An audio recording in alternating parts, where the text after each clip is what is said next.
pal Rob. Welcome to another War and Pieces. Today we are going to be taking a look at an upcoming Kickstarter that is going to be launching at 11:58 on June 14th.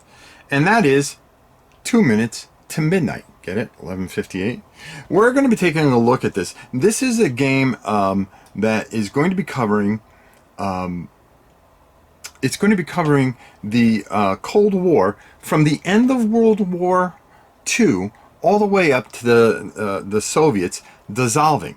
Now all the components here are not the final components. These are prototype components. Also, on top of that, we are not going to go over every rule. There's a lot going on here, but I want to give you a brief overview, let you know what's going on, and some of the really interesting things about this that make it kind of different. So let's go down to the table, take a look. This is pretty big, so we're going to take a real look at it. 2 minutes to midnight, coming June 14th. Let's go check it. Now, as you can see, this is a massive map, and there's actually I'm actually going to have to stop this and film and film again, because there's another map that goes with this. But basically what is going on here is that you are going to be trying over 9 turns, and depending how you set things up, to try to dominate. The Americans, of course, are going to try to spread their influence and make sure that they have plenty of these influence cubes all over the area and dominate by having democracy. The Soviets are trying to get through, of course, spread communism, but also survive the 90s. When the Soviet Union finally dissolved. The way the game works, each turn you are going to have a bunch of cards, and as you can see, these are all pertaining to turn 2. You're going to run through these cards. And these cards are going to do different things. You're going to turn over a card, and most of the time you're going to have to roll a die, and then you're going to have to do whatever happens. These cards are going to represent that particular time period. Each turn equals 5 years. There are cards that are going to be removed, discarded. There are cards that are going to you can actually keep and recycle into the next year, so the next turn. So, as for instance here, if we rolled a 3, you're going to Soviet oil. We are going to cycle this into turn 3. You're going to try to follow these instructions, and basically what you're doing here, this game is not about nuclear destruction, somebody with a finger on the button. What this game really boils down to is how much influence that you can have and control the economy, because not only are you trying to deal with national debt and all kinds of different things that are going on through these incredible time periods, such as civil rights, economy. Remember, the United States especially, and we're going to talk about this just to give you an idea, you're trying to be the leader of the free world, but you also have to deal with the problems that you have at home. You're going to have spies that are going to be trying to cause certain unrest. Maybe we have Morocco, and there's a way that they can cause unrest and turn the tide and maybe get that to come over to the Soviet way. There's just so many different things. Economically, militarily, you're going to be trying to build up your armies. Of course, you know, nuclear devices come into play, but it's not something that you're going to be blowing people up if you do something the wrong way. Spies, all kinds of different things that are going to be happening, and this board is ever going to be changing, because each card is going to present a new problem. Just when you think you have things, okay, I have this headed in the right direction, well, there's going to be cards that are going to hurt you economically, give you more money, do certain things that are going to change the outlook and how you adjust against your enemy. There's a fantastic solo deck that goes with it that you could play either side, and really messes you up pretty much. I want to show you some of the research technology, so let's take a look at that board. Now, another part of this that's really cool, before we show you the technology board, which is really great, is these scenario cards, because they kind of set you up for everything that you need. You can set up a scenario, and depending on how long you want to play and stuff, as you can see, we didn't lay everything out here, but you could see how everything kind of sets up, how you have force pools, and you're going to be trying to, you know, again, I really want to hammer home what makes this unique is as a world power, you also have problems at home. Okay, so as a world leader, you're trying to keep democracy if you're playing the Americans, and yet there's so much unrest depending on certain time periods. Really very, very, very smart. And then again over here, like I said, the technology track for each time period. There's a number of scenarios. As you can see, this is the new era 56, scenario 2, scenario 3.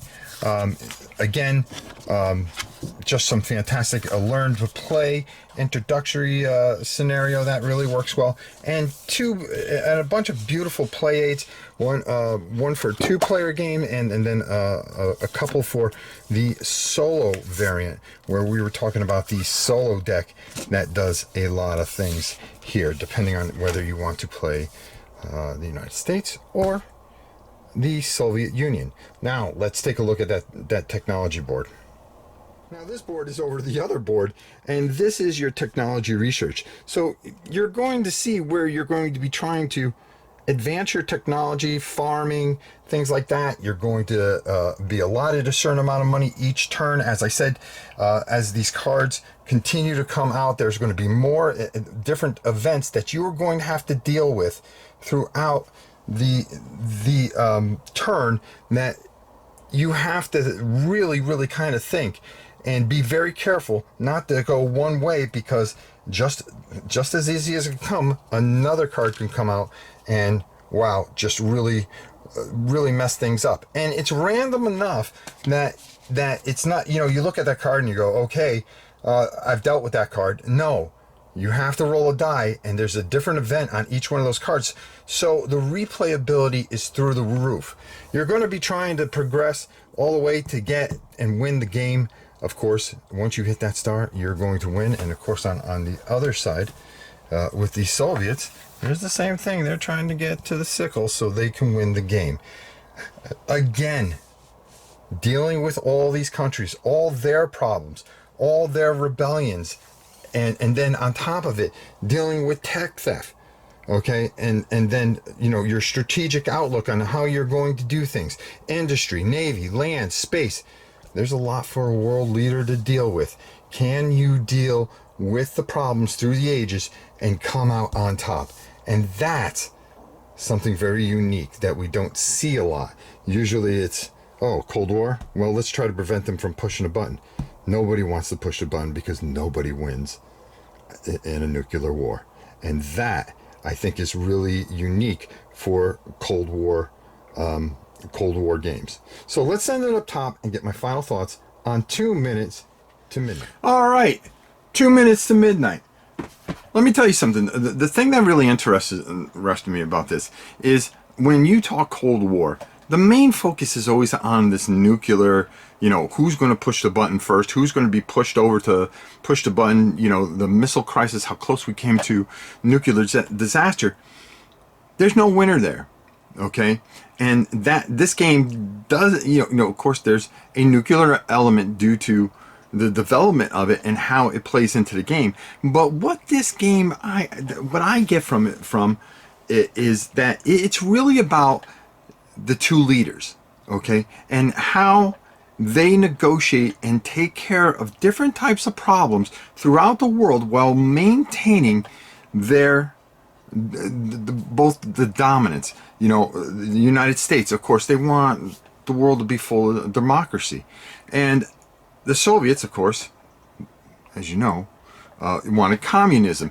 But the way America wins is to really dominate and economically really just be the superpower that they are, while the Soviet player, historically, as you know, in the 90s, before the Soviet Union dissolved, that you know, is to hold on, to not dissolve. and try to change history. How can you change history and hold on to power and still be dominant without losing, as we know, the Soviet breaking up?